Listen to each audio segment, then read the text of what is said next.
He's not here this morning, but he's probably watching online because he's shading. His wee mate had COVID, so he can't come. It's happy birthday to Luke Anderson. He's 14 on Friday past. Give him a big cheer. Happy birthday. What a fellowship, what a mighty time. Angel of the everlasting arms.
We ask you, Lord, that you will take this bride and that he will know the full blessing of God in his life as he grows up. Protect him, guard him, direct him, and bless him. May the hand of Almighty God be upon Michael. Lord, would you use him when he comes to the age of understanding? Would you let him come to know Jesus as his own personal Saviour? And I pray, Lord, that you will earmark Michael. That you earmark him for great and mighty things in the kingdom of God. Bless his mom, my Lord. Bless the godparents, Lord. Bless the family who've come, friends come to support them as they present Michael to the Lord. Today, Lord, let a little child lead them. A little child shall lead them. Lord, let this child lead this whole family to come to know Jesus, and I'm going to give him back his money. Amen. Amen. Because he's got one of them right hands. They're just looking that way. Amen. Father, thank you for this wee family today. Thank you for this wee boy. Oh Lord Jesus, use him for your honor and glory in the days that lie ahead. Keep him safe. Bless his family, Lord. Keep them safe. Lord, your word says, the Lord bless you and keep you. The Lord make his face shine upon you. Lift up his countenance upon you. And give you his peace. And Michael know the peace of God in his life. Not only Michael, but his whole family. Lord, thank you for this opportunity. Thank you for the privilege of knowing his granda and leading his granda to Jesus. Thank you, Lord, for that privilege. Now thank you for the privilege, Lord, bringing this wee grandson to you. So we ask these things today. Bless Carol, Lord. Bless her. Bless the godparents. And bless Michael and all who've come to support. In Jesus' lovely name. Amen. Amen. Give them a big cheer. Bless the Lord, oh my soul. Oh, my soul. Worship his holy name. Sing like never before. Oh, my soul. I worship your holy name. The sun comes up. Day dawning, it's time to sing your song again. Whatever may last and whatever lies before you, let me be singing when the evening comes. Oh, bless the Lord, oh my soul. Worship his holy name. Sing like never before. Oh, my soul, I worship your holy name. You're rich in love and you're slow to anger. Your name is great.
Let's remember the Porter family.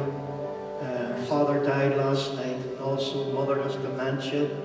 Daughter Lorraine has just finished cancer treatment. That's a whole family. Let's remember the Penny family as well, Mark and his children. Laura Saunders as well, pray for Laura. Tommy McKim is still in hospital, not too well. Derek Reid has had an operation. Carol Heather's sister, Caroline Wood, Jordy and Ivy, Robert Hamilton, and there's a list of length of me arm that we'll be praying for tomorrow night. Lord, we come to you today because who else can we go to but to the Lord?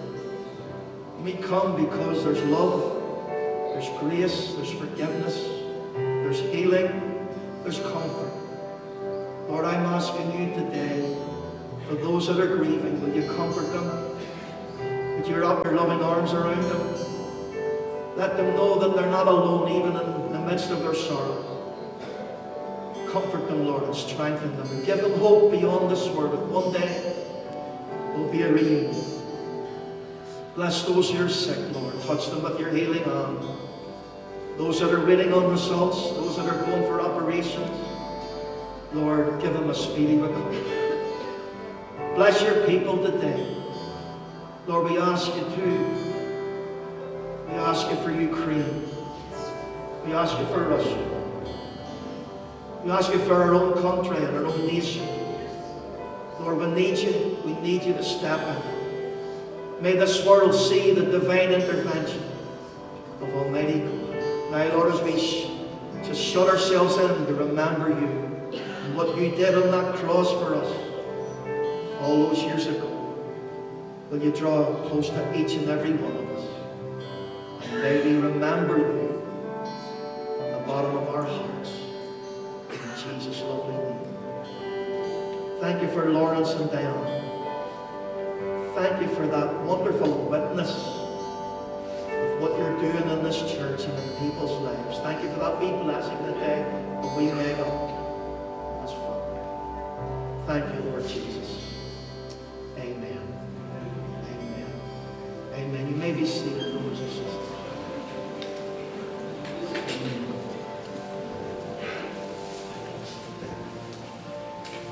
The same night in which the Lord Jesus was betrayed, he took bread.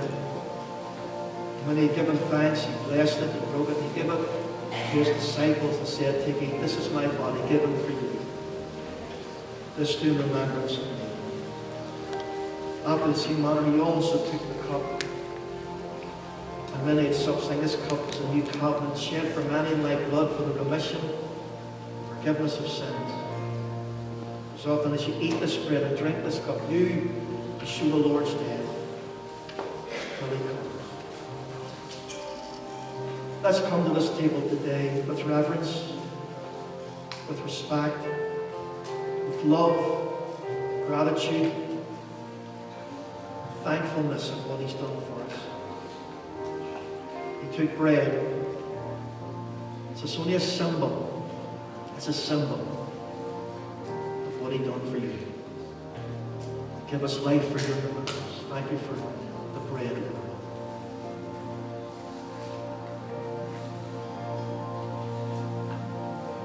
All the help, Lord.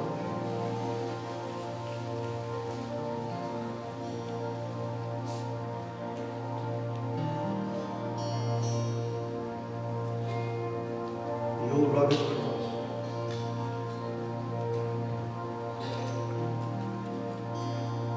Take us back, Lord, to that place. He also took the cup. Again, it's just a symbol, but it's what it means. It's precious. He shed his blood on the cross that we might be cleansed of our sins. Thank you, Lord, for the cleansing blood.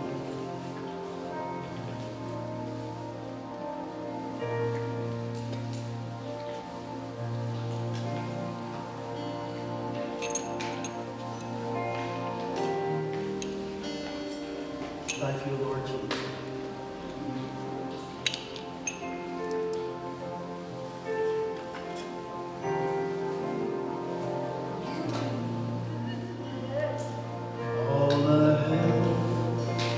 Far away to the home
I know the Easter week is over and what have you, but I believe God has laid this on my heart for a reason. And I believe there's people sitting here that this message is for. Having arrested him, that's the Lord Jesus, they led him and brought him into the high priest's house. But Peter followed at a distance. Now when they had kindled a fire in the midst of the courtyard and sat down together, Peter sat among them. And a certain servant girl, seeing him as he sat by the fire, looked intently at him and said, "This man was also with him." But he denied him, saying, "Woman, I do not know him." After a little while another saw him and said, You also are of them." But Peter said, "Man, I am not." Then, after about an hour had passed, another confidently affirmed, saying, "Surely this fellow also was with him, for he is a Galilean." But Peter said, "Man, I do not know what you're saying." Immediately, say immediately. Immediately, while he was still speaking, the rooster crowed. And the Lord turned and looked at Peter. Then Peter remembered the word of the Lord, how he said to him, before the rooster crows, you will deny me 3 times. So Peter went out and wept bitterly. Father, bless your word today. Thank you for your presence here. We sense your presence among your people. And Lord, if ever we needed you, it's in these dangerous days. Bless your word to our hearts. Change our lives. Let us be more like Jesus. In Jesus' name, amen. I've had a title for this message. I'd call it The Restoration of a Failure. You ever failed? Anybody ever failed? Your hand, you've ever failed? Hey, but the rest of the hypocrites left there too. The restoration of a failure. Verse 61 says, the Lord turned and looked at Peter. Then Peter remembered the word of the Lord, how he had said to him, before the rooster crows, you will deny me 3 times. So Peter went out and wept bitterly. In a moment of sheer madness, Peter, who had been following Jesus for 3.5 years, denied his Lord not once, not twice, but 3 times with oaths and curses. Peter went from declaring total loyalty to the Lord Jesus to blatantly denying Jesus publicly and shamefully. And as the words were leaving his mouth, the rooster crowed for the 2nd time, and immediately Jesus turned and looked at Peter. Peter remembered and ran out weeping. How did Peter, of all people, I asked this myself, how did Peter, of all people, get himself into such a situation? Well, let's watch for a few moments his downward spiral. Number 1, Peter refuted the words spoken over his life. After telling the disciples of his betrayal, the Lord Jesus warned Peter of Satan's plan to sift him. He says, Simon, Simon, son of Jonah, Satan has desired to have you, that he may sift you as wheat. But I have prayed for you, that when you are restored, you will strengthen your brethren. He was warning him that Satan was going to attack him. But Peter, being Peter, and if you know anything about Peter, he was impulsive and he was impetuous. And Peter immediately went on the defensive. He says in Matthew's version, he declared, even if all stumble, I won't be made to stumble. And here he said in this word, in Luke's Gospel, Lord, I am ready to go with you both to prison and to death. And that's when the Lord Jesus dropped the bombshell. I tell you, Peter, the rooster shall not crow this day before you will deny 3 times that you know me. Now, whether it was pride or presumption or patriotism, we all know one thing. Pride comes before a fall. Peter refused to accept the word that Jesus spoke over his life. He refuted the prophetic warning from Jesus, and he fell like Nelson. Number 2, Peter slept when he should have prayed.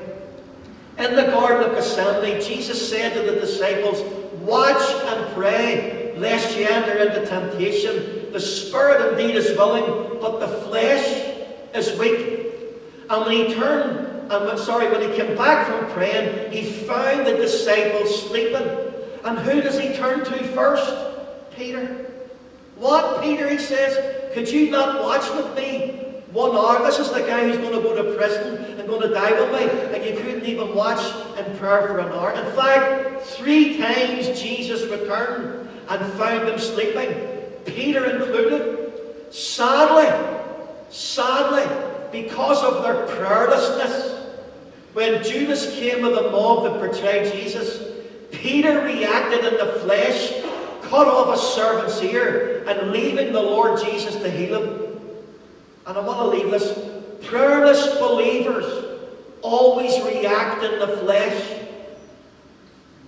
always make things worse instead of better, always cause problems for the Lord Jesus to sort out. Alas, we read, then they all forsook him and fled, including Peter. Prayerless believers always desert you when you need them most.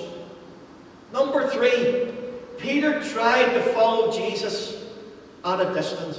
Mark, Matthew, and Luke all record that when Jesus was arrested and taken to Pilate, the governor, Peter followed him from afar, or afar off, or from a distance. Folks, that was his third mistake. You can't follow Jesus from afar off, or from a distance. Ask Peter himself later. He'll tell you in 1 Peter chapter 2, verse 21, for to this you were called, because Christ also suffered for us, leaving us an example, listen, that you should follow his steps. His steps. Peter learned a painful lesson.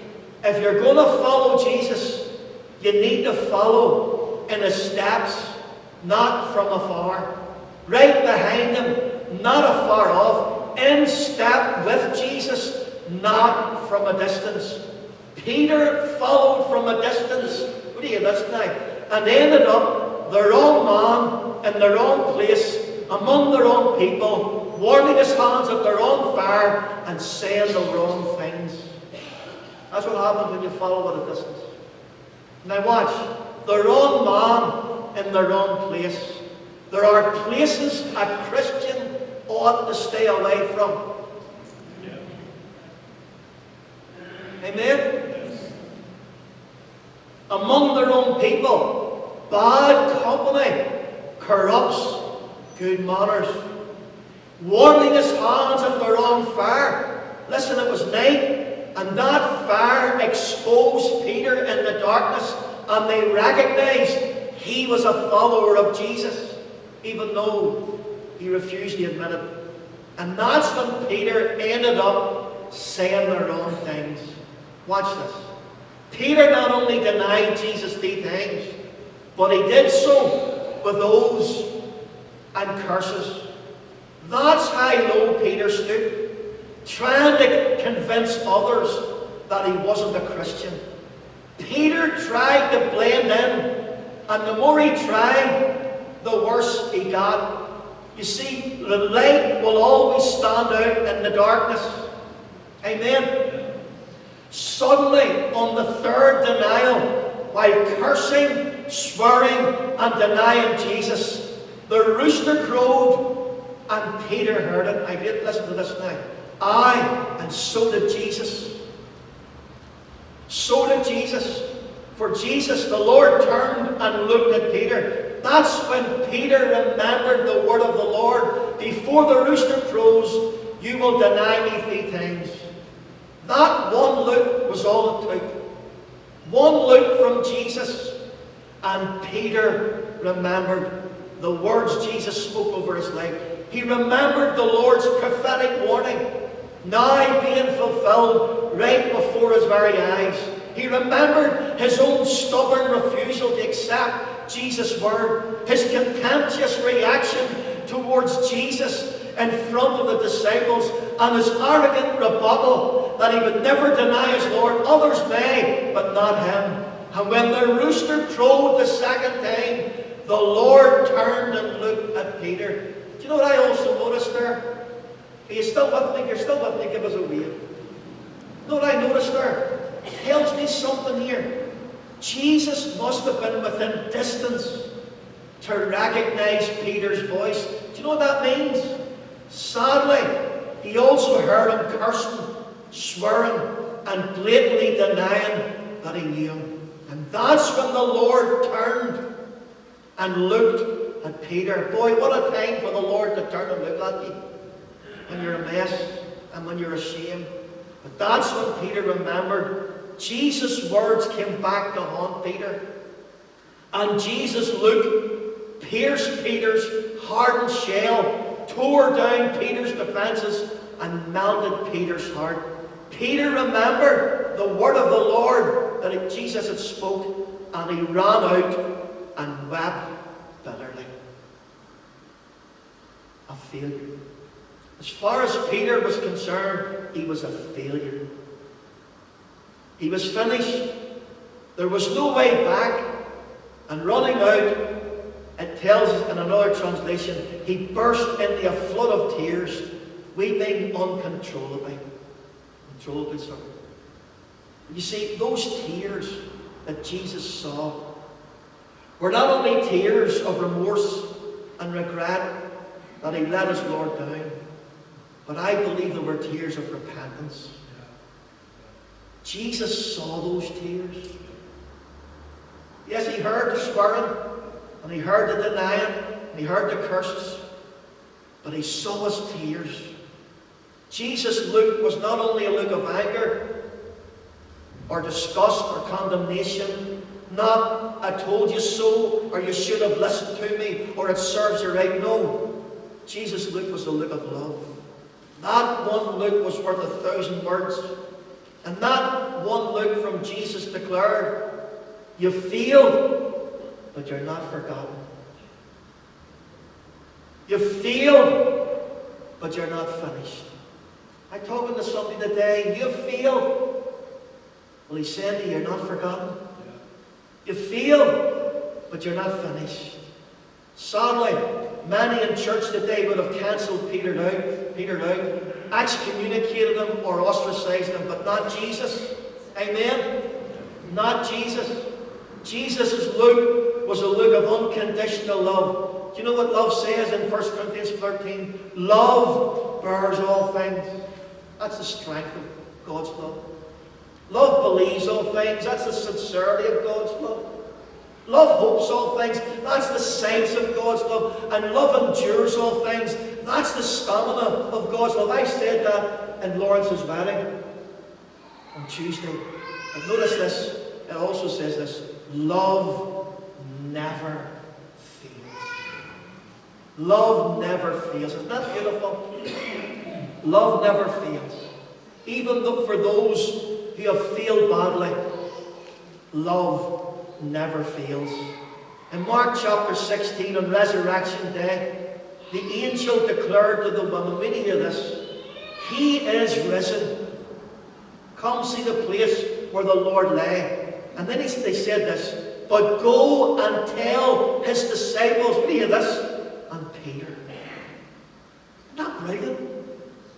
Go and tell his disciples and Peter. Go specifically and tell Peter too. Go and tell Peter, the failure, that I want him. I want him back. Even though Peter failed shamefully, in Jesus' eyes, failure isn't final. Turn to somebody and say, did you hear that? Failure's not final. Jesus was declaring, I still love Peter and have a plan and purpose for his life. In fact, in John chapter 21, Peter and 6 others decided to go back to their old fishing ways. And you know that night, these expert fishermen caught nothing. Why? Because they were out of the will of God. But in the morning, Jesus shouted to them to cast their net again, and they caught loads of fish. And coming to land, hear this, Peter passed a fire of coals. I think Jesus had that orchestrated, that he would see the fire of coals and it would remind him of his failure, because Jesus was going to restore him. The fire of coals reminded Peter of his nightmarish failure. But after breakfast, imagine Jesus made the first men's breakfast. After breakfast, Jesus confronted Peter. 3 times he said, do you love me? Yes, Lord, you know that I love you. Do you love me? Yes, Lord, you know that I love you. Do you love me? Yes, Lord, you know all things. You know that. 3 times Peter denied Jesus. Now 3 times Jesus challenged him. And 3 times Peter declared his love and loyalty for Jesus. Restored and reinstated. You know what Jesus said? If you love me, feed the lambs. If you love me, feed the sheep. If you love me, look after the flock. He was reinstating them as a leader. Leader, if you fail, listen, there's restoration and reinstatement. But you've got to repent. And everybody said, you've got to repent. Restored and reinstated. Listen to this now. 50 days later, on the day of Pentecost, Peter, the failure, along with 120 up in the upper room, are filled with the Holy Spirit. And Peter preaches the gospel and leads 3,000 people to Jesus. 3,000 souls are saved and publicly baptized in the name of the Lord Jesus on the day of Pentecost. I would say, not bad for a failure. Not bad for a failure. The restoration of a failure. I don't know if you've ever heard this or not, but on New Year's Day, 1929, Pastor Tommy's going to school then. Georgia Tech were playing University of California in the Rose Bowl final. This is amazing. In the first half, Roy Regals intercepted and recovered a fumble for California. I know nothing about American football, I'm just reading this. But in the skirmish, Roy became confused and started running in the wrong direction.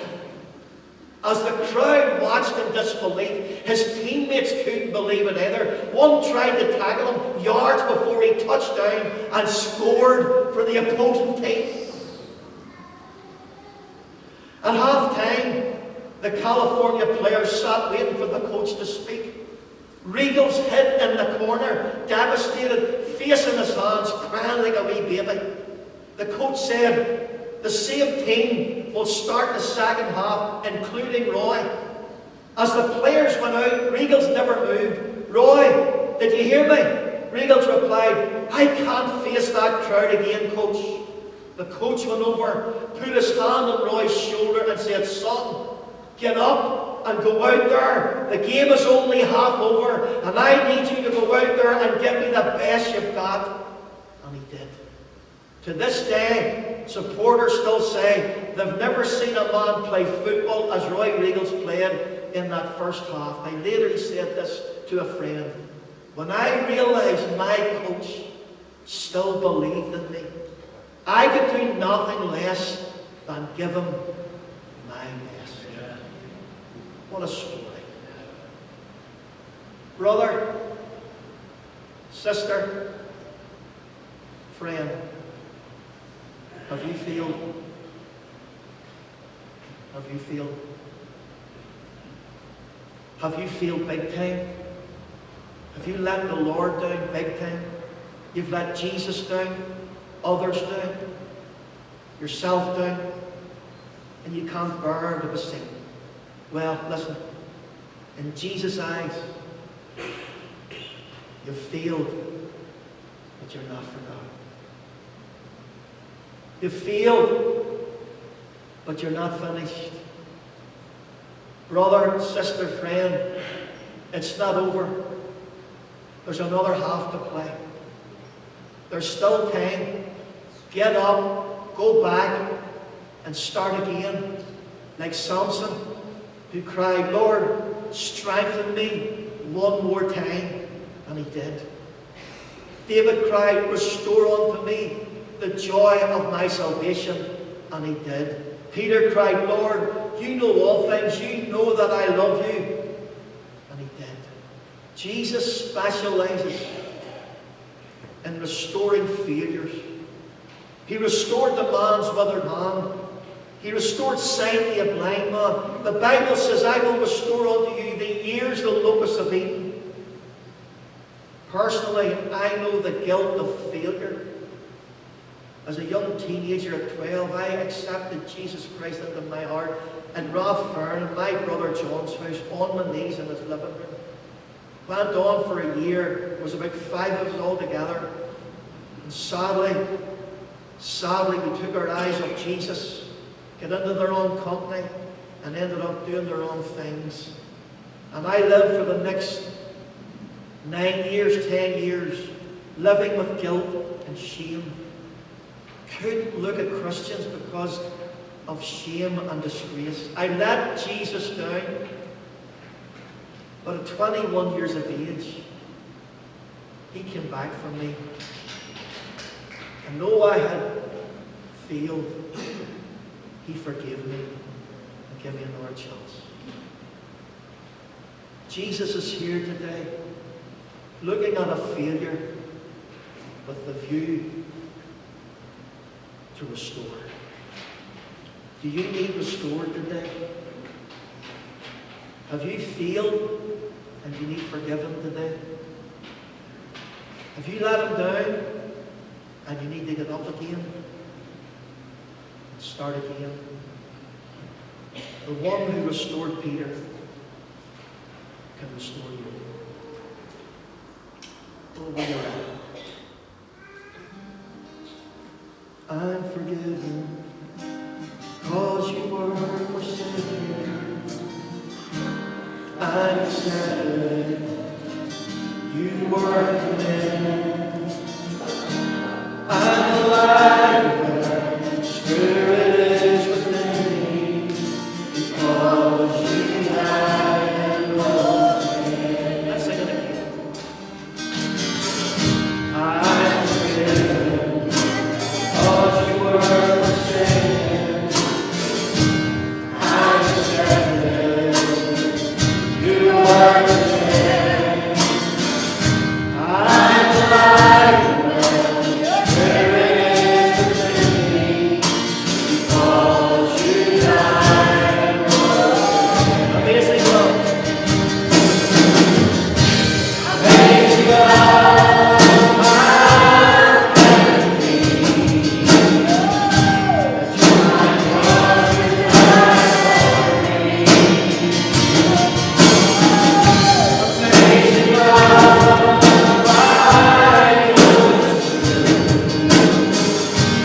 That you might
love you die for me. Amazing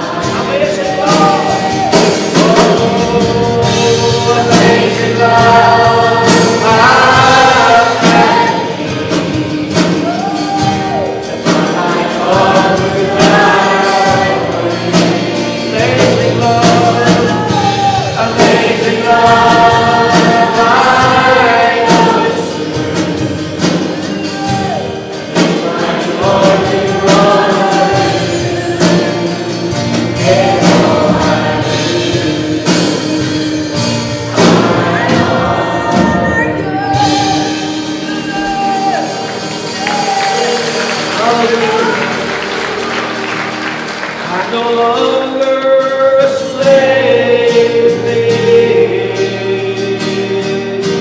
I am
us free today. Amen. Would you say praise the Lord? Amen. Just before we leave, let me just pray. Lord, bless your people as we separate. Bless this missionary Sunday. Bless later on tonight online with Pastor John with the gospel. Lord, bless the rest of the week. And Lord, may your presence be real to each and every one of your children. And Lord, as we leave, bless that wee fellow Michael for the rest of his life. In Jesus' name, amen. Everybody say it.